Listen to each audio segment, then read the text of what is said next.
ఆది శంకరాచార్యుల వారి మూక పంచశతిలో మందస్మిత శతకం నుండి ఒక శ్లోకం వినిపిస్తున్నవారు బాలసుబ్రహ్మణ్యం కలవలపల్లి.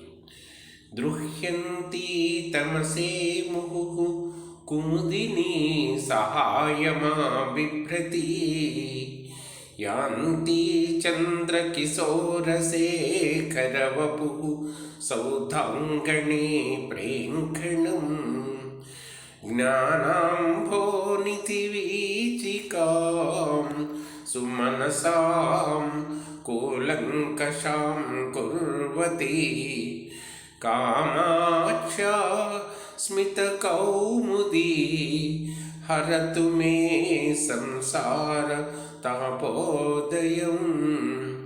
కామాక్షా స్మితకౌముదీ హరతు మే సంసార తాపోదయం.